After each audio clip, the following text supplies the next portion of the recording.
Pep Guardiola has criticized the Manchester United fans who targeted Phil Foden with chants about his mother during Sunday's 0-0 derby draw, calling it a lack of class. The abuse was directed at Foden in the first half while City attacked the Stretford end at Old Trafford. When asked about the chants, Guardiola said, "It was a lack of class. But it's not United, it's the people. Supporters, you know. We are so exposed in football.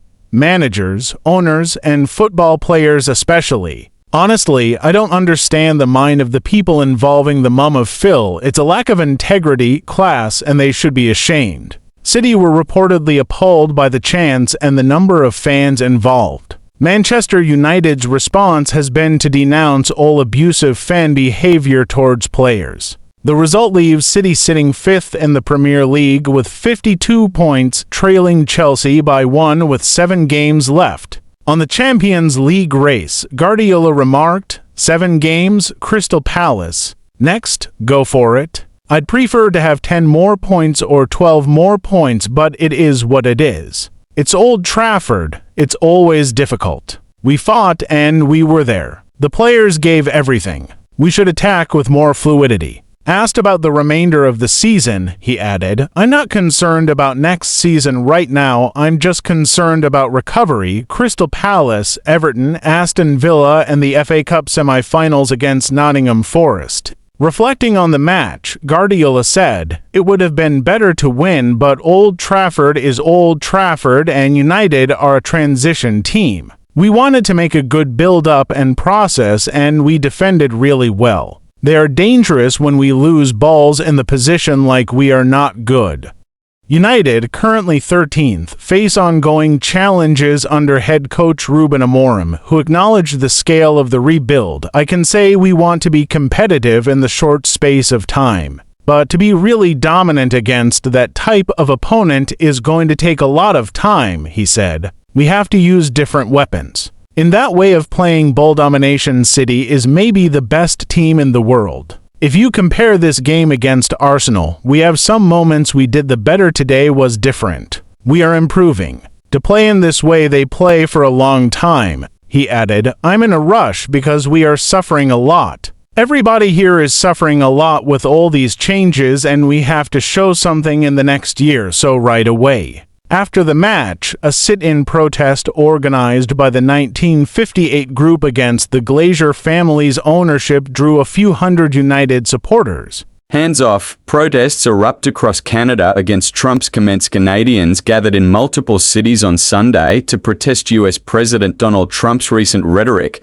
which many view as a direct threat to Canada's sovereignty. Although last week's tariffs from the US were less severe than feared, and diplomatic language from the White House has softened somewhat, Trump's repeated jabs, including talk of turning Canada into the 51st state, continue to provoke strong reactions. In Montreal, hundreds filled Mount Royal Park, brandishing signs that declared, "Hands off" and "Canada is already great," many adorned with maple leaves and fleur-de-lis. Standing beneath a monument crowned with a winged goddess of liberty, speakers including artists, politicians, and the former head of Doctors Without Borders voiced concerns over the Trump administration's impact on freedom of expression, democratic values, and national independence. "The threat to our sovereignty is absolutely insane," said 36-year-old Jonathan Trevisan. He recalled his shock at hearing Trump refer to the Canadian Prime Minister as Governor Justin Trudeau in comments suggesting annexation. "It's very discouraging. We've been friends for so long. My partner's American, my best friend is American. We're intertwined yet still distinct," he emphasized, holding a sign his partner made featuring a Canada goose warding off a hungry American eagle with the phrase "elbows up." Canadian and Quebec flags waved through the crowd, accompanied by cheers, boos, and the beat of a snare drum that gave the gathering a subtle military rhythm. A powerful statement came from one speaker: "I'm a proud Canadian, proud Maritimer, proud Nova Scotian, and I'll be damned if anybody is going to try and take over this country, whether they're an elected official in Canada or somebody south of our border." NDP leader Jagmeet Singh joined the Montreal rally, mingling with the crowd during his Atlantic Canada tour, posing for photos amid umbrellas and red and white flags. In Manitoba, Premier W.A.B. Kinnew said the province played a role in organising a rally for Canada to affirm both regional pride and a firm message: Canada will not become an American state. These protests followed large-scale demonstrations across all 50 US states the previous day, where Americans pushed back against the president's recent actions, from imposing tariffs and shutting down government offices to pardoning nearly all individuals charged in the 2021 Capitol riot. If you like this news and want more updates relating to this, please like, share, and subscribe. Canadian scientist awarded breakthrough prize for discovery behind Ozempic and Mounjaro. Canadian endocrinologist Dr. Daniel Drucker has received the 2025 Breakthrough Prize in Life Sciences for his role in discovering the GLP-1 hormone, the foundation for medications like Ozempic, Wegovy, and Mounjaro. These drugs have revolutionized treatment for type 2 diabetes and obesity worldwide. Drucker, a clinician scientist at the University of Toronto and the Lunenfeld Tannenbaum Research Institute, shares the $3 million United States prize with four colleagues from the US and Denmark, all of whom contributed to the development of these therapies. The breakthrough prizes, often called the Oscars of Science, were presented in Los Angeles and recognize excellence in life sciences, fundamental physics, and mathematics. The awards aim to celebrate the wonders of our scientific age. Drucker says the prize is especially meaningful because it comes from fellow scientists and inspires the next generation. We have students and trainees, and awards like this tell them that the world is watching and thinks the work is meritorious.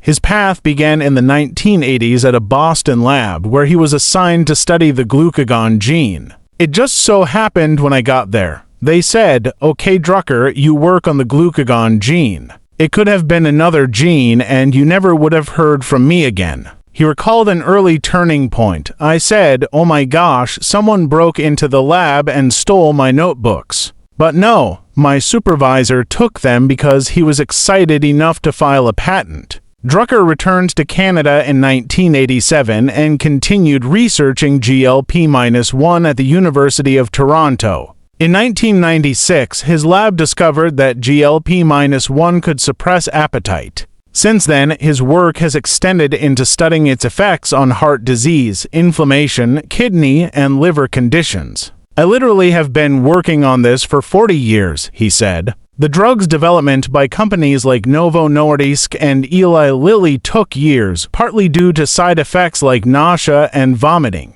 We learned if you give too much GLP-1 too quickly, people throw up," Drucker explained, noting that fine-tuning dosage was essential. He also addressed the broader social implications. "There was this very understandable movement, healthy at any size, single quotes, ...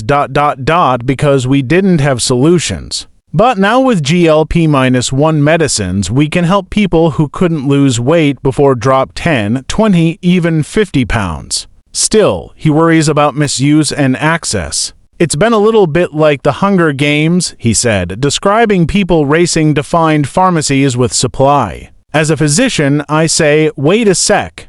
Maybe this person with heart disease should get it before someone just trying to look better for Uncle Harry's wedding." He also noted the lack of long-term safety data for healthier individuals using the drugs recreationally. "We have to always be mindful of what we don't know." Liberals expand lead over Conservatives in Canadian election, Ipsos poll. A new Ipsos poll conducted for Global News shows the Liberal Party has extended its lead over the Conservatives to a 12-point margin as Canada's federal election campaign enters its third week. According to the survey, 46% of voters say they would vote Liberal up to points from the previous week, while support for the Conservatives has dropped by 4 points to 34%. This level of national support firmly places the Liberals in majority government territory if the election were held today, Ipsos noted. Support for other parties rose slightly, 10% for the NDP, 3% for the Greens, and 6% nationally for the Bloc Québécois, whose 26% backing in Quebec contributes to that total. 7% of voters remain undecided. The widening gap marks a major shift from the early days of the campaign, when Ipsos polling showed a much smaller difference between the two main parties. The surge represents a reversal of past years, during which the Liberals trailed the Conservatives by double digits. Liberal leader Mark Carney paused his campaign twice last week to address new tariffs introduced by U.S. President Donald Trump. In his role as caretaker prime minister, Carney convened with premiers in his cabinet, introducing countermeasures. He also had his first direct call with Trump on March 28, which led to a notably softer tone from the president. Notably, no additional tariffs were announced when Trump unveiled his Liberation Day tariff package later that week. Carney's leadership appears to be resonating with voters. 45% see him as the best choice for prime minister, up a point from last week. Conservative leader Pierre Poilievre's rating dropped to 32%, while NDP leader Jagmeet Singh climbed 4 points to 12%. Bloc leader Yves-François Blanquet rose to 5%, and Green co-leader Jonathan Pidneau remained at 3%. Public opinion on whether the Liberals deserve a fourth term has also become more defined. 47% now say the party should be re-elected, while 53% believe it's time for change. Just a week ago, 4% of voters were unsure. The poll also indicates that 53% of Canadians are absolutely sure of their vote,